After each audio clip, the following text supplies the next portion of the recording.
Welcome back to the Men's Talk Show. This is Daron, and I have two special guest stars today, Scott and Gregory from Australia. They're going to be joining us today because they're going to be talking about their experiences with homelessness, or if they know anybody that is homeless. They're going to be talking about their experiences. And I have Wayne with us today. Unfortunately, Chris couldn't be with us today, so we apologize about that. But we're going to go ahead and carry the show on today and talk about homelessness. So if Scott, if you can introduce yourself to the audience, let them know, what you do for a living, if you was homeless previously, just kind of share your insights about that too. My name is Scott Cushman. I have been in the IT world for roughly 35 years and lost my job due to COVID. And by losing my home, my job, I ended up losing my home and was homeless for about 10 weeks. But thanks to the United Way and several other charities, I was able to maintain some sense of stability for a while, and until I can get myself back to Wisconsin where my family was, and that's where I am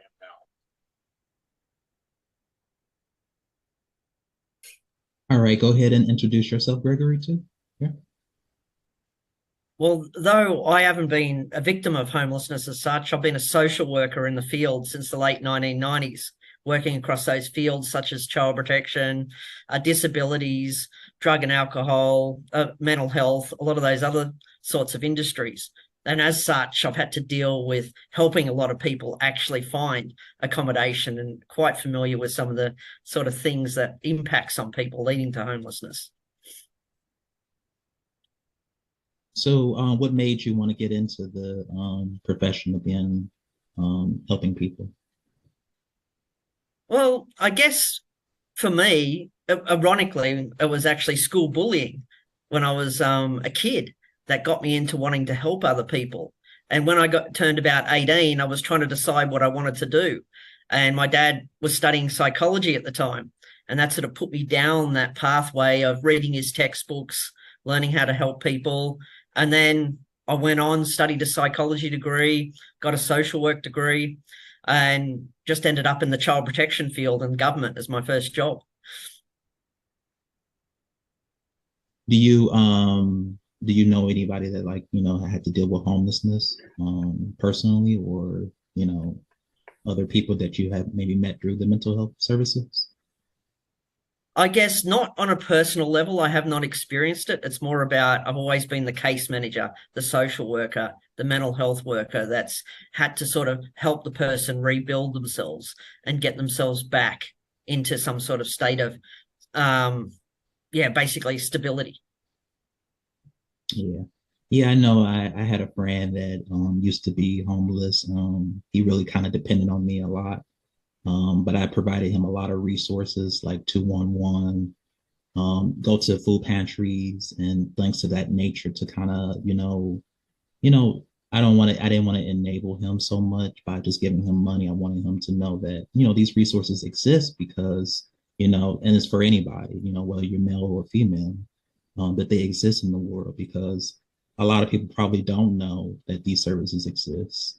And, I just wanted to kind of advocate for him to let him know that, hey, you can go to the food pantry, you can go, it's okay to get, food stamps and things to that nature, because, if you're homeless, you got to survive in the streets. You ain't got time to be, being prideful and say, I don't want to get on government assistance. You got to do whatever you got to do to survive. So, that personally, I haven't been homeless, but I have, struggled with, not having enough food in the home, with me and my mother.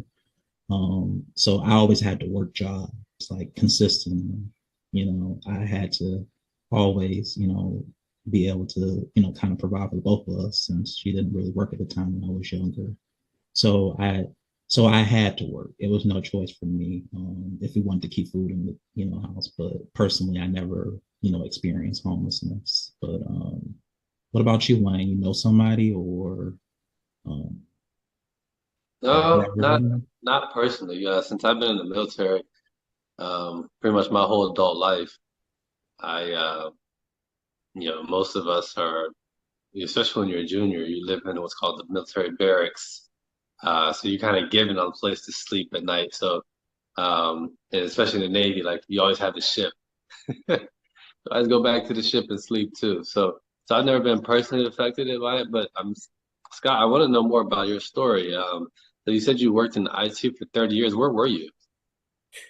I started off here in Oshkosh, Wisconsin, my hometown.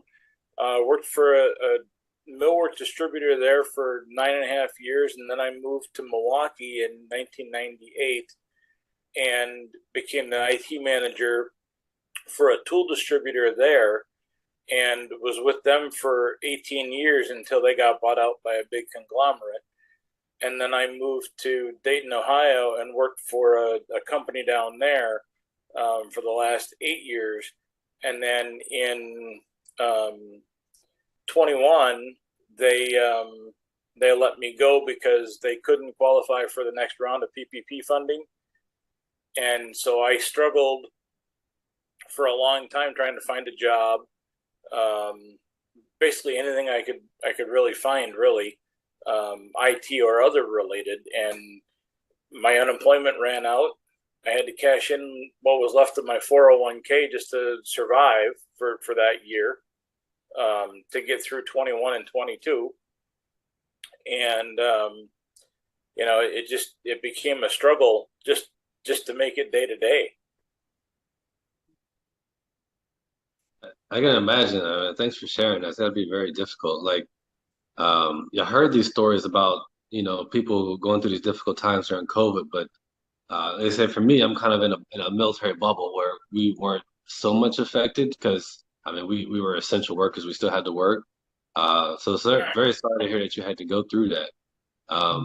So what were some of the things you were looking to do? Like you said, you were looking at other jobs and things like that. Because sorry, AC just cut out, just kind of got quiet. So what were some other jobs you were looking to do? And so I guess in Dayton, it's not a huge town.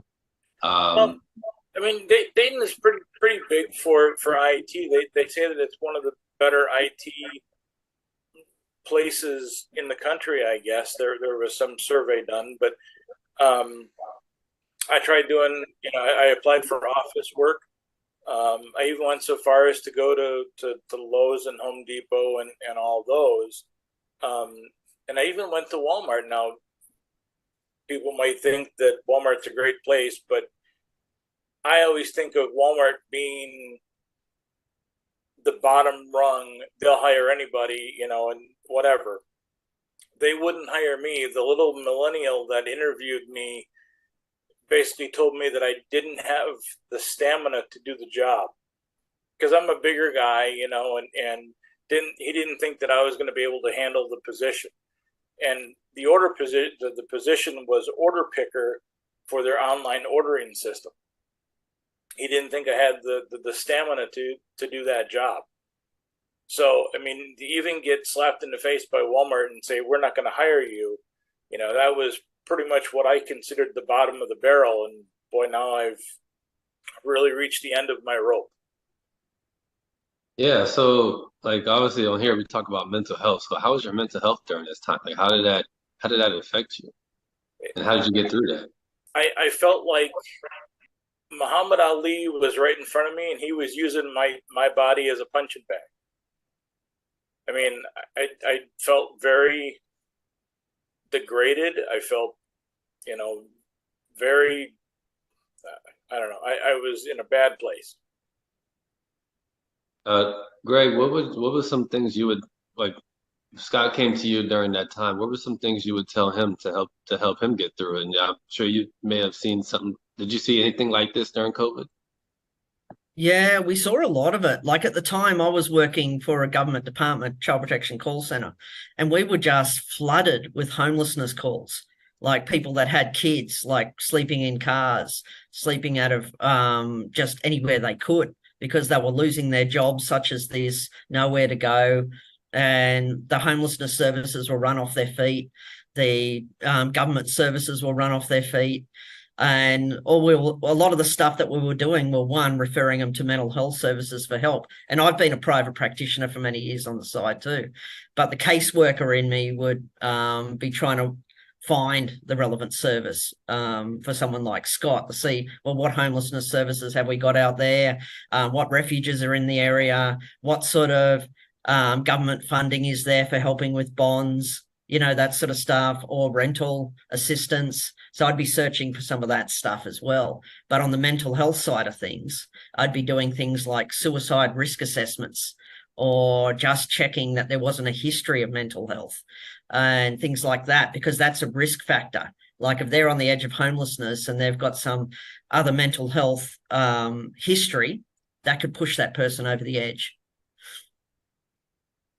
Yeah, there were definitely some times where, I had considered driving my car as fast as I could into the back end of a parked semi, just because it would end it, and I wouldn't have to deal with things. I mean, but I started thinking that, okay, if I'm like this and I'm having a hard time trying to find the resources necessary, I mean, I was calling everywhere trying to figure out how to get my rent paid, how to get my utilities paid, where are food pantries that I can go and get stuff for me and for my dog, just to get by today. And I thought, well, if I'm thinking like this, how many other people are like this and can't find the resources or don't know where to look? And so since I've got the IT background, I decided then and there that I'm going to try to build a website that makes it a one-stop shop for people that need resources, can go and find them and get help without having to feel like they're alone, And what's the name of the website, so our viewers can know about that? The website is called pathtohope.info. And right now it's only localized to Wisconsin, because that's where I am now, trying to find resources to help me and my girlfriend now try to, get back on our feet, because both of us are experiencing rough times. When we moved here 2 months ago, she fell and broke her wrist on her right arm and broke her left arm up by the shoulder. And so she's been on disability for the last 2 months. And so money is starting to get tight again. And so now we're looking at more of those resources to try and help us get back, to where we can comfortably live again. Yeah, because I'm sure they have a lot of resources within different communities to be able to help people that's homeless. So you just gotta really look into it, I actually had a notebook when I was in Ohio. I had a notebook of all the different contact places that I called and all the information that I could get out of them. I mean, 211 is a great source. They point you in the direction of places like the United Way and St. Vincent de Paul and all those different things. And it's a great resource. Yeah, no, that's awesome. I'm so glad that you did that to start that website to help people. Because like you said, for me, like again, like I said, I'm in a bubble. So if that happened to me, like first thing I would do, like, yeah, I have Google, but then you're searching and searching. You have to go through so many different avenues to find out what's credible and what's not, and who can actually help you and who you're eligible for, those things like that. So I definitely see where there's an avenue for a website like that. And I'm sure we'll definitely get that on our link and make sure it's in our TikTok so people can look out for that, because, even though COVID may be essentially over, but like I said, your girlfriend fell and she needs help. And she needs help, right? So people are still going through things in their life where they need assistance, So that's definitely, thank you so much for creating that for people. Yeah, I that's hope gonna I help a can at lot of least help me. one or two people with it. I mean, I try to list places like food pantries. There's a couple of a woman's shelter here. They just opened a place called Day by Day Shelter, I was at the grand opening for that here just 2 weeks ago, and I mean, just meeting the people that run that show or that facility. I mean, it's a great benefit to the city. We have people Oh, living underneath the bridge, that can now go to the shelter across the street and have a bed to sleep on instead of having to sleep under the bridge. Yeah, because good. I went to Los Angeles, California about 2 years ago, and I saw a whole bunch of homeless people just like right on the side of driving down the road, and they really have a big poverty issue there, and the governor, I really think, needs to do a little bit better about that, diversify these resources to get those people off the highways and things to that nature. But in terms of Ohio, 211, I have had to call them before for food. So I know I'm a big advocate for that. And 211 actually is a resource that most people probably don't know about. But if you call them, you will get like an operator that will tell you all the resources that's within your city. They break it down to let you know, like if you need to get something to eat, or you need some clothes, different things of that nature. And even churches give out, deodorant and body wash and all that stuff too. So if you call 211, if you're in Ohio, I think that they should be able to help you. They're not the best, but they can at least get you something like They have a lot of resources at their fingertips that they can let people know where they are in their particular area. I mean, everything from rental assistance to utility assistance to food to clothing, all that kind of thing. They can direct you in the right place because, like I said, I've used them quite a bit. Hmm. All right. I wanted to kind of like get into more of the story of Scott, of you being homeless. Like, so how did you get out of that? Like, So okay, so starting with 211, I contacted them. They put me in touch with a place called Miami Valley Community Action Project, and they were able to help secure housing for me in a motel for about 10 weeks. I spent probably 4 or 5 days in my car with my dog before the funding came through for this. And then they were able to put me up in a hotel for almost 10 weeks. And then during that 10 weeks, I was still trying to find a job. I was still doing phone interviews. And I was also putting up a GoFundMe page to try and help have my family or friends help me send me money so I can get back to Wisconsin, because I wasn't sure how I was going to survive in Ohio, and I knew that I had family back in Wisconsin. So I thought, well, if I can get back there, I can at least stay with somebody there, hopefully, and get myself back on my feet.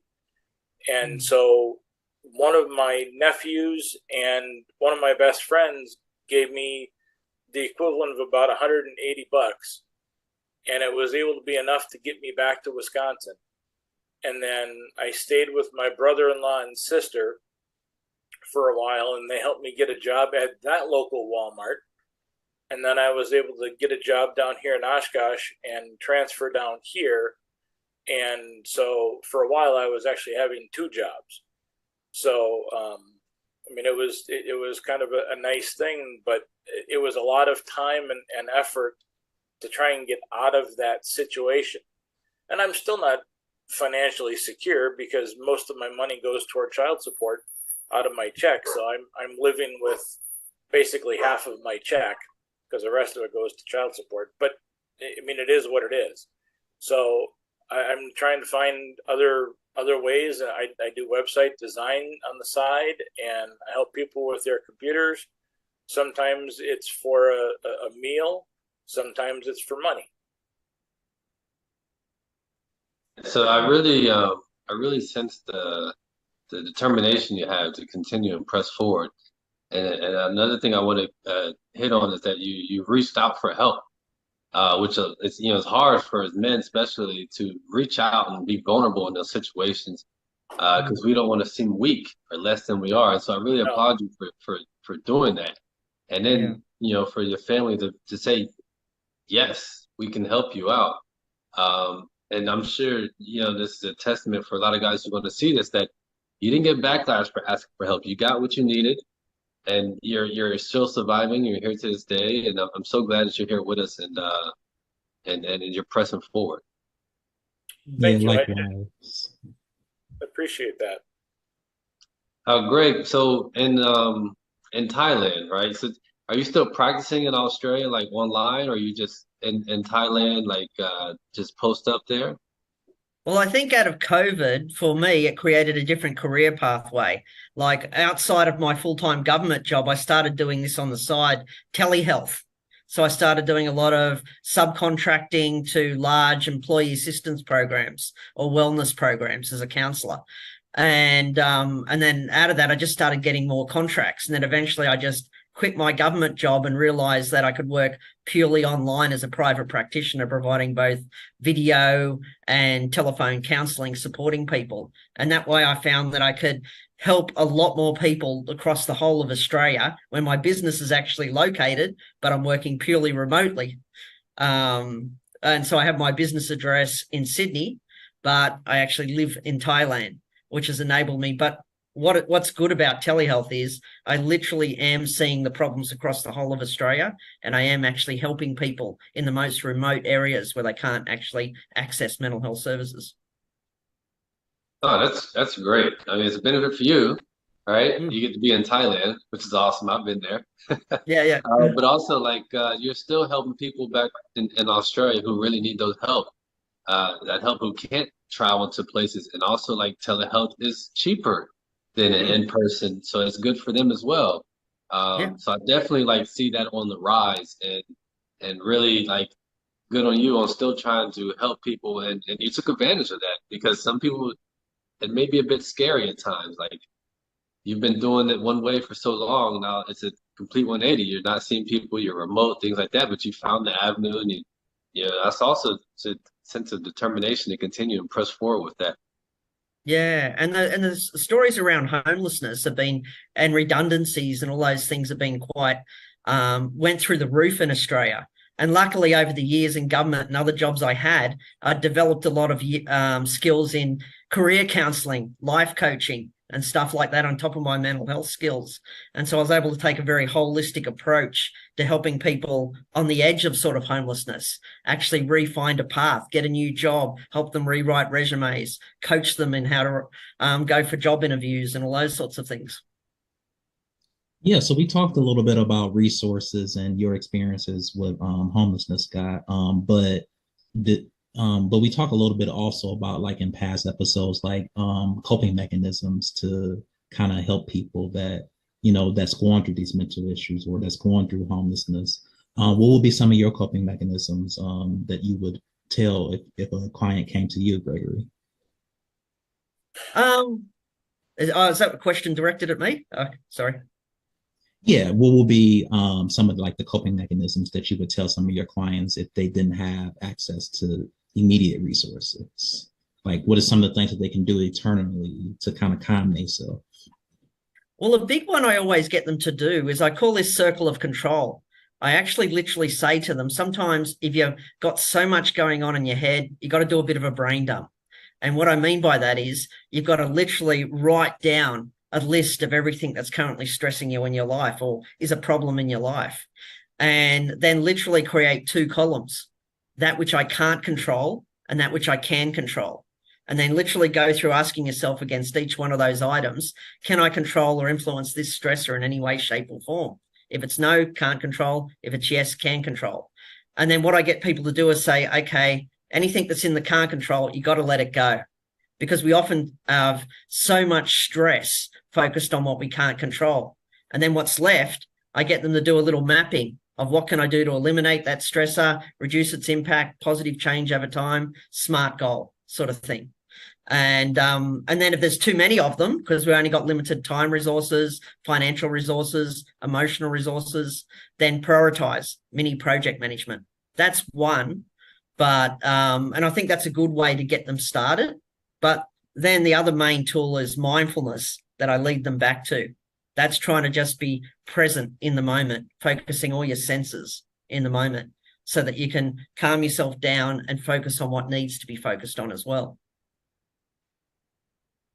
Yeah, Yeah, that's great to hear. So like as a health coach myself, I learned those same traits when I was in school. You know, with mindfulness and understanding, prioritizing the things that you can and can't control. So a health coach, we do a lot of behavior things and habits, but it's still some of the same aspects to what you were talking about there. It's like you feel overwhelmed, but there's so many things that are going on, and it's just Yeah. like I just can't. Since you can't do it all, you end up doing nothing. And I Yep. love how you put that out. You write it down, you have your columns, and you prioritize, and one at a time, you start to knock them out. yeah, I like And you that. What feel is like some you're of the? moving forward. And sorry, Oh yeah, go ahead and finish, Burger. I was just going to say, and when you got those list of things and you're ticking them off one by one, mentally you feel like you're moving forward, and then you actually feel better. It starts to help with the mental health as well. Yeah. Scott, what would you say some of the coping mechanisms that you would give if someone came to you and they was homeless? Well, I mean, like I said, a lot of the things that I dealt with was making those, like Gregory was talking about, you know, making a list of what I want to accomplish, and I didn't try to put down super big things. I wanted to be able to list little accomplishments that I knew that I could reach that day or in a short term period to not feel so overwhelmed. So, you know, going through my Indeed job searches and, you know, trying to apply for at least 3 or 4 jobs a week versus, you know, I'm going to land that job tomorrow. There's no guarantee in that. But if you say you're going to at least apply to so many different jobs this week and give yourself that many more opportunities, you feel like you've accomplished something, like you've made some kind of progress. You may not get a phone call for that interview right tomorrow, but at least you know that you've made the effort to put forth something to accomplish something in the end, and make it a small victory instead of being overwhelmed with, oh my God, I need to do this, this, and this. Yeah, and I also it's one thing that we didn't mention though, men's homeless shelters. I know they're not the best. I get it. But you know, again, taking away the pride, you want to make sure that, you know, that you're going in there, you know, with a positive attitude. Because if you can get into that man's homeless shelter, that's a one step, and that will at least eliminate you from being on the streets. So go to a man's homeless shelter, because if you don't have anywhere else, you can't depend on family or anything like that. That's like your best number one resource. But in terms of coping mechanisms, I would say meditation is one of the big things. So just like sit alone with yourself in the circle and just you know, just block out all of whatever's going on in your mind and just sit in there and just think about all the things that, you know, that can become of your life. Think about all the good things that's going to happen.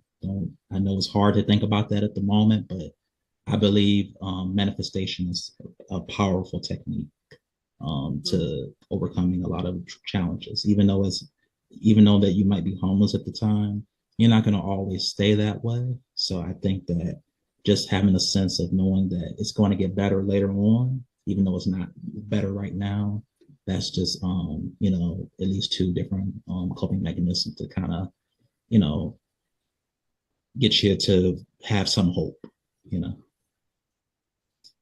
But on that note, I want to kind of thank everybody for joining this meeting today. I thank Gregory for your expertise and giving us those resources. I thank Scott for sharing your experiences with, you know, being homeless and all the coping mechanisms that we talked about. What are some of the final thoughts that you want guys to take away from, you know, if me and specifically our homelessness? Like, what are some of your final thoughts? Anybody have any final thoughts? to share? Well, I'll take something here. I think one of the best resources for mental health that we didn't even touch on today was 988. Not Gregory, I don't know if you have anything like that in Australia or Thailand, but here in the States, 988 is a big thing. If you have concerns for yourself or a loved one that needs help and you're afraid for that person, to call 988 and get some insight or how to help that person the best way you can. Yeah, for those who don't know, 988 is the suicide prevention line. It was a 1-800 number before, but I think it was this year, right? Or late last year, Yeah, they changed it to 988. So yeah, definitely, thanks for putting that out. Yeah, we have something similar in Australia, Lifeline, we call it.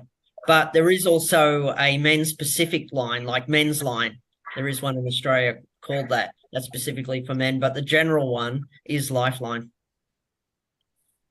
All right. Well, that's all the time we have today, guys. I want to appreciate you all for showing up and being present. And again, you're more than welcome to come on the show again. If you, whenever other topic that's kind of relative to what you want to talk about, just kind of let us know. Where can they find us at, Wayne?